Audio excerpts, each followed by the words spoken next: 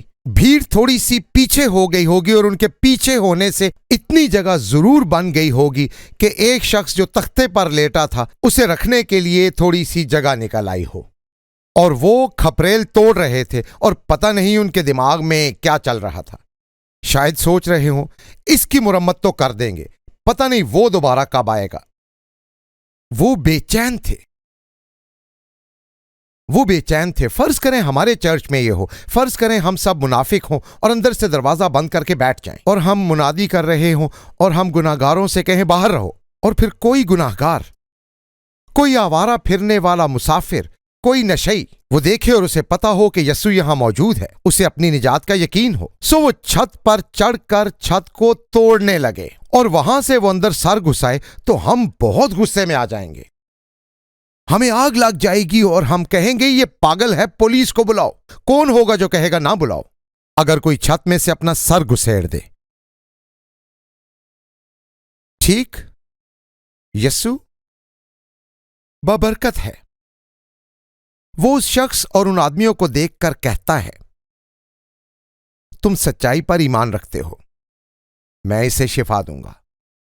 ایک مقام پر یسوع متی 11:12 میں یہ الفاظ کہتا ہے۔ آسمان کی بادشاہی پر میں مفہوم بتاؤں گا، میرا خیال ہے آپ کے پاس مختلف ترجمے ہوں گے۔ آسمان کی بادشاہی پر بھیڑ ہے اور اس پر زور ہوتا رہتا ہے، اور زور کے بل پر زوراور اسے چھین لیتے ہیں۔ یہ زور بڑا جارحانہ لگتا ہے لیکن مفہوم یہی ہے۔ لوگ نجات چاہتے ہیں، اور رون، اگر آپ میری نجات کے راستے میں آئے تو میں آپ کو کچل کر یسوع تک پہنچوں گا۔ میں آپ کے گھر کی چھت توڑ دوں گا یسوع تک پہنچنے کے لیے۔ میں کچھ بھی کر لوں گا کیونکہ یسوع یہاں ہے اور مجھے نجات چاہیے۔ اور انہوں نے اسے نیچے اتارا اس بھیڑ میں، اس ہجوم میں۔ اس پورے واقعے کا جائزہ لیں تو پتہ چلتا ہے کہ ہمارا ایمان مجبور کرتا ہے کہ ہم اپنے دوستوں کو کسی بھی طرح خداوند تک لے جائیں، کچھ بھی کر کے۔ اگر آپ کو یہ بھی کرنا پڑے کہ آپ اپنے دوستوں کے ٹریلر کو زنجیر سے باندھ کر آدھی رات کو چرچ لے جائیں کہ صبح جب وہ جاگیں تو وہ دیکھیں کہ وہ وہاں چرچ میں موجود ہیں، آپ کچھ بھی کر گزرتے ہیں۔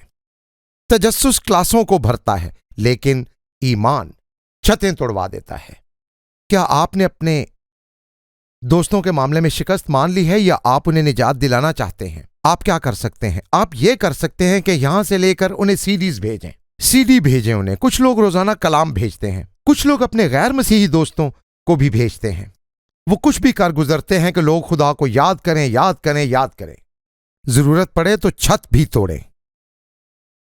اور آگے 20ویں آیت میں لکھا ہے کہ اس نے ان کا ایمان دیکھ کر، آدمی کا نہیں، وہ تو شاید کہہ رہا ہو، ہے یہ ٹھیک نہیں ہے جب اسے اتار رہے تھے نیچے لوگوں کی اس بھیڑ میں، اور وہ خود چھت پہ تھے، اور وہ انہیں دیکھ کر کہتا ہے یہ ٹھیک نہیں ہے، کیا ہم بعد میں نہ آ جائیں؟ نیچے آتے آتے وہ یقیناً بہت پریشان رہا ہوگا، لیکن جب وہ نیچے پہنچا تو اس نے دیکھا کہ یسوع اس پر جھکا ہوا تھا۔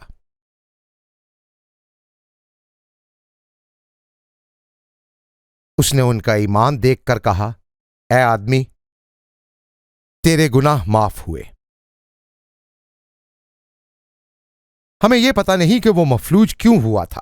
اس بارے میں بہت سی رائے ہیں کہ شاید وہ جنسی بے رحروی کا شکار تھا اور جنسی بیماری کی وجہ سے مفلوج ہوا، ہمیں نہیں پتا، سوائے اس کے امثال 15:11 جب پاتال اور جہنم خداوند کے حضور کھلے ہیں تو بنی آدم کے دل کا کیا ذکر۔ اس نے اسے دیکھ کر اس کی ضرورت جان لی، جسمانی نہیں بلکہ روحانی شفا۔ اس کی ضرورت جسمانی بھی تھی لیکن پہلے اسے روحانی شفا چاہیے تھی۔ مفلوج ہو کر جنت جانا بہتر ہے بجائے اس کے کہ صحت مند ہو کر جہنم میں جانا۔ یسوع معاملے کی اہمیت کے مطابق چلتا ہے، اور یہ پیغام ایسی تمام منسٹریز کے لیے ہے جو سوشل ورک تو کرتی ہیں لیکن خوشخبری بھول جاتی ہیں، جیسے یونائٹڈ وے یا یونیسیف۔ وہ لوگوں کی مدد تو کرتے ہیں لیکن یہ بھول جاتے ہیں کہ خوراک ہی بچے کی بنیادی ضرورت نہیں، سب سے بڑی ضرورت خداوند کو جاننا ہے، کیونکہ اسی سے انہیں ابدی نجات ملتی ہے۔ یہ کہیں زیادہ اہم ہے اور ہمیں یاد رکھنے کی ضرورت ہے۔ یسایہ 53:5 وہ ہماری خطاؤں کے سبب سے گھائل کیا گیا۔ کیوں گھائل کیا گیا؟ کیا لکھا ہے؟ گناہ، ٹھیک، اور اس سے آگے ہماری بدکرداری کے باعث کچلا گیا۔ گناہ، اور ہماری سلامتی کے لیے اس پر سیاست ہوئی۔ کیوں سیاست ہوئی؟ تاکہ آپ کو خداوند کی سلامتی ملے، کہ آپ کے گناہ کی معافی ملے، اور صلیب پر ہونے والی چوتھی چیز کہ اس کے مار کھانے سے ہم شفا پائیں گے، اور مرکز کہتا ہے کہ اس کے کوڑے کھانے سے ہمیں شفا ملی۔ خدا یقیناً شفا دیتا ہے، لیکن پہلی 3 چیزیں روح کے بارے میں تھیں، جبکہ چوتھی چیز جسمانی تھی۔ جسمانی شفا پر توجہ دیتے دیتے یہ نہ بھولیں کہ مفلوج آدمی کا سب سے بڑا مسئلہ اس کا فالج نہیں، بلکہ اس کی نجات تھی۔ اے آدمی، تیرے گناہ معاف ہوئے۔ اور فقیہ اور فریسی کہنے لگے، یہ کون ہے؟ یہ کون ہے جو کفر بکتا ہے؟ خدا کے سوا کون گناہ معاف کر سکتا ہے؟ اور وہ ٹھیک سوچ رہے تھے۔ اگر جیسن کا کوئی قانون ہو، آپ اس لیے کہ آپ کی توجہ میری طرف ہے، اگر میں جیسن کا کوئی قانون توڑ دوں اور جا کر باب سے معافی مانگوں تو کیا اس کی کوئی تک ہے؟ مجھے خدا کے خلاف گناہ کی معافی یہاں موجود کسی بھی شخص سے نہیں مل سکتی۔ کوئی پادری، کوئی پاسٹر، کوئی جماعت، کوئی کونسل، کوئی عدالت مجھے معافی نہیں دے سکتی ایسے گناہ کے خلاف سوائے خدا کے۔ یسایہ 43 میں ہے، میں ہی وہ ہوں جو اپنے نام کی خاطر تیرے گناہوں کو مٹاتا ہوں۔ اور اسی سے وضاحت ہوتی ہے کہ اس سے پہلے ماضی میں جب داؤد نے گناہ کیا بتشبہ، اوریا اور بنی اسرائیل کے خلاف، اس نے کہا، میں نے فقط تیرا ہی گناہ کیا ہے۔ زبور 51:4 یعنی میں نے تیری شریعت توڑی، اس لیے میں نے اوریا کو مارا، میں نے تیری شریعت توڑی۔ بہت سے لوگ چاہتے ہیں کہ کوئی کہہ دے تیرے گناہ معاف ہوئے۔ میں آپ سے نہیں کہہ سکتا، کوئی آپ سے یہ نہیں کہہ سکتا، خدا کے سوا اور اس کی دی ہوئی معافی کوئی آپ سے نہیں چھین سکتا۔ صرف یسوع معاف کر سکتا ہے۔ آپ کسی کو خدا کے خلاف گناہ معاف نہیں کر سکتے۔ وہ بڑبڑانے لگے، اور وہ ٹھیک تھے کیونکہ یہ کفر ہے۔ اگر میں کسی کیتھولک فادر کی طرح کہوں کہ جا تیرے گناہ معاف ہوئے تو یہ کفر ہے۔ میں ایسی معافی نہیں دے سکتا۔ تو اگر وہ صرف ایک انسان ہے تو وہ کافر ٹھہرا۔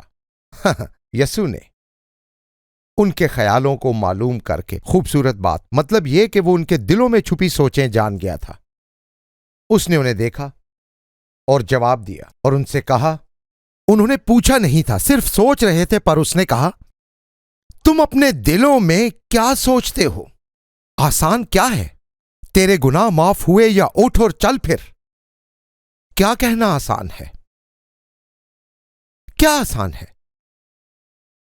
گناہ معاف ہونے کا کہنا آسان ہے کہ آپ پکڑے نہیں جاتے۔ لوگوں کے گناہ ایک کپڑے سے معاف ہو جاتے ہیں، تیل سے معاف ہو جاتے ہیں، وہ گھر جا کر سمجھتے ہیں گناہ معاف ہوئے۔ ثابت کریں۔ ثابت کیسے؟ عدالت کے دن ثابت ہوگا۔ آپ کو عدالت کے دن پتا چلے گا کہ اس کپڑے نے آپ کے گناہ معاف کیے یا نہیں، تب دیر ہو گئی ہوگی۔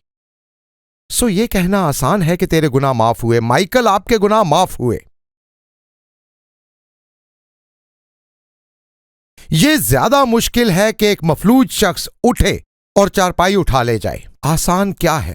سو یسوع یہ ثابت کرے گا کہ اس کے پاس اختیار ہے گناہوں کی معافی کا۔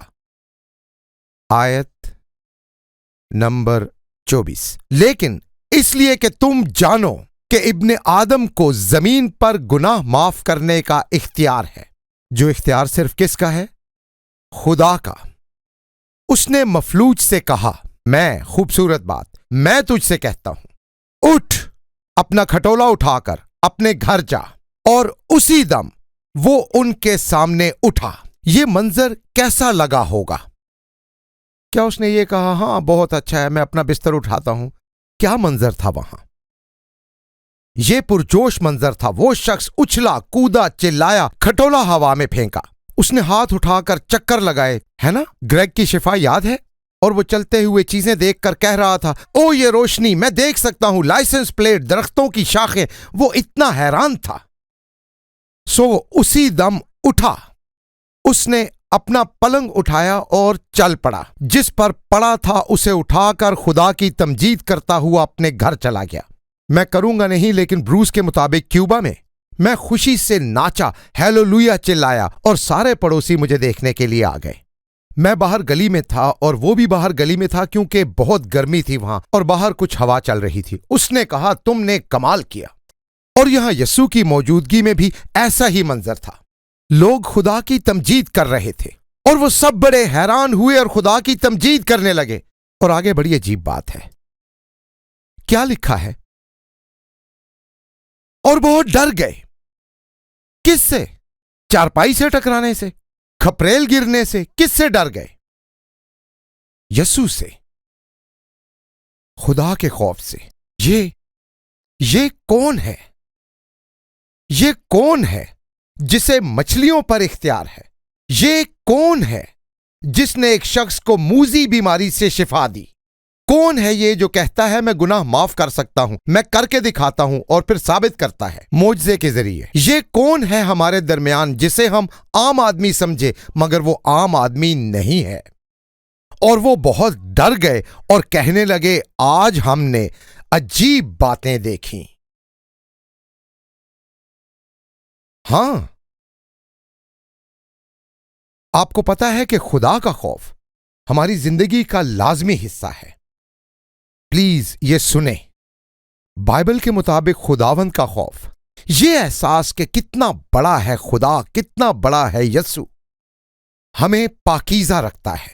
یہ لکھا ہے دوسرے کرنتھیوں کے 7ویں باب کی پہلی آیت میں، آؤ ہم اپنے آپ کو ہر طرح کی جسمانی اور روحانی آلودگی سے پاک کریں اور خدا کے خوف کے ساتھ پاکیزگی کو کمال تک پہنچائیں۔